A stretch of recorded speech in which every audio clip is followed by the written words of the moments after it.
राधे राधे गुरुजी। राधे राधे। मैंने आपको फोन में देखा था 3 दिन और चौथे दिन मैं आपके पास आ गई थी। और उसके बाद फिर 15 दिन नहीं हुआ मैं वृंदावन में ही रहने के लिए आ चुकी। वाह, हाँ जी, बड़ा अच्छा है।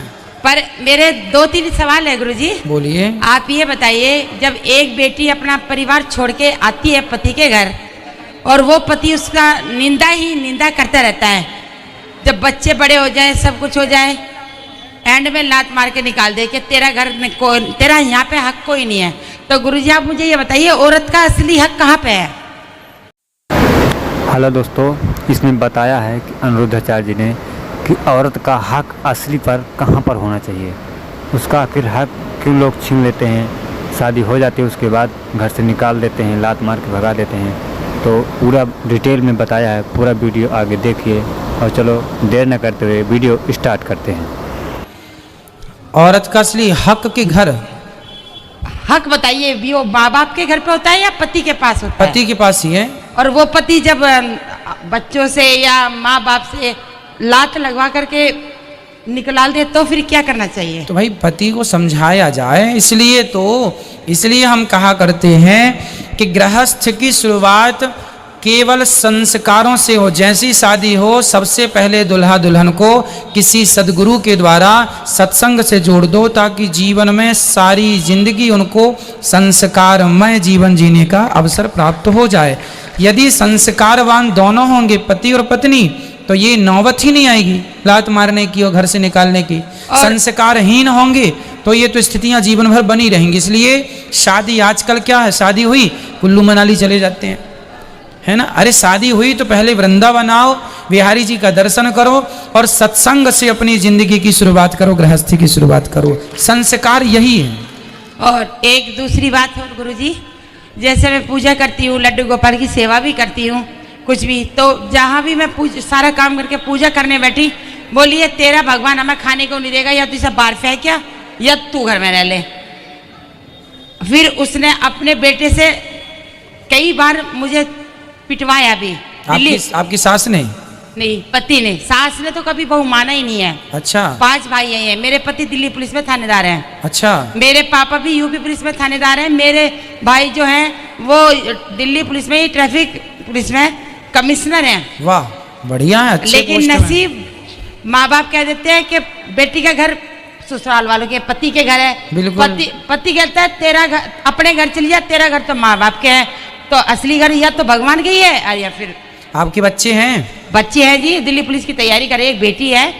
पर उन्होंने जब मुझे मार पीट के निकाल दिया, इन भगवान जी को, ठाकुर जी की श्रद्धा मेरे दिल में बहुत है। आपके पति से मेरी बात करा देना। पति जी किसी से बात नहीं करता, उन्होंने तो अपनी पत्नी से बात नहीं करी आज तक। बात ही नहीं की आज तक आपके पति? जो बच्चे भी हुए वो बस मैं बोल नहीं सकती उस शब्द को, बस वो मेरी इतनी मेहरबानी थी, बस भाभी माँ ये औरत। चलिए फिर गई बहुत थोड़ी रही, अब जैसे हाथी निकल गया पूंछ पूंछ बची, जिंदगी चली गई है बहुत, अब थोड़ी बची है, उसे भगवान के चरणों में समर्पित करके निकाल लीजिए। हाँ तो गुरुजी उन्होंने मेरा अपमान करके निकाल दिया। मेरे नाम मकान भी है, सब कुछ है, नहीं मैं खर्चा नहीं दूंगा, मैंने कोर्ट में डाल दिया। तो आपके पास मकान, आपके पास है मकान? हाँ जी, मेरे दिल्ली में अपना 200-250 गज का मकान है, मेरे नाम है। किसने नाम कराया? मेरे पापा ने लिया था। हाँ तो है तो आपका घर, आप कह रहे हैं घर तो वो तो वहाँ से भी भगा दिया, मैं तो यही आपके सामने ही आश्रम में रह रही हूँ। ठीक है, बिहारी जी की शरण में हैं, खुश रहिएगा। पर एक बात है गुरुजी, अगर कोई इंसान हमेशा औरत का अपमान करता रहे, एक लिमिट होती है बर्दाश्त करने की।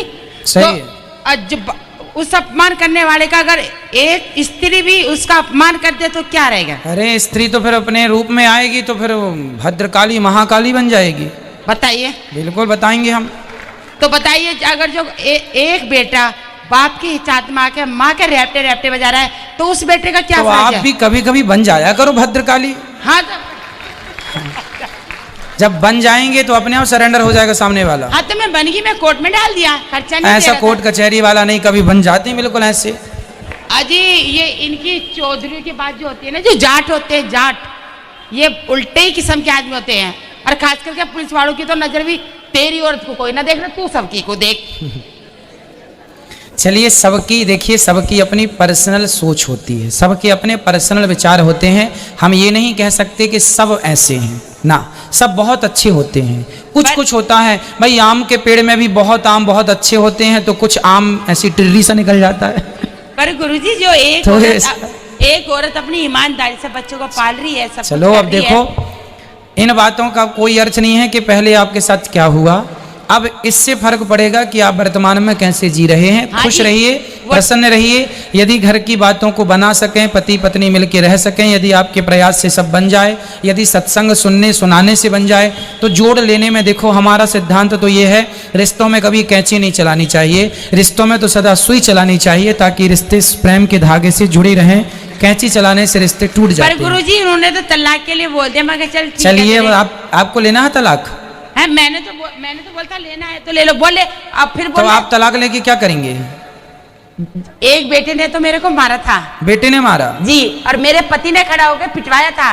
मैं आपको सारी सबूत दिखा सकती हूँ। चलिए, ये बताइए, आपका एक बच्चा दूसरे का है, उसने मेरे को बचाया था। अच्छा, ये बताइए, आपके पति या बेटा कोई यहाँ आ सकता है? हम बात कर सकते नहीं जी, वो तो आप सबको गाली देते हैं, देवकी नंदन जी ये आप वो तो ठाकुर जी को भी कहते हैं लात मार दे। चलो फिर अब उनसे कौन बात करेगा। तो फिर चलिए, फिर आप तो केवल श्रीमन नारायण जपिए, भगवान कृपा करेंगे। हाँ जी, जो आपके विचार होंगे वो अच्छे ही होंगे। तो ठीक है, मैं आपसे ये पूछना चाहती हूँ, अगर मुझे कोई सहारा देता है गुरुजी, और मैं भगवान के उसमें लगी हुई हूँ, और किसी ने मुझे सहारा दे दिया और मैं उस बच्चे का करूँ, तो इसमें तो कोई पाप तो है कोई नहीं? बात नहीं, सहारा देना चाहिए। जो दूसरों को सहारा देता है उसी को ईश्वर भी सहारा देता है। चलिए, भगवान आपको खुश रखें। कैसा लगा दोस्तों वीडियो? अगर ये वीडियो आपको अच्छा लगा हो तो चैनल को सब्सक्राइब जरूर कर लीजिएगा और बेल आइकन को भी प्रेस कर लीजिएगा, ताकि आने वाला वीडियो का नोटिफिकेशन सबसे पहले आपके पास आए। तो आज के लिए बस इतना ही, फिर मिलते हैं एक और नेक्स्ट वीडियो में। तब तक के लिए अपना ख्याल रखें। Bye bye.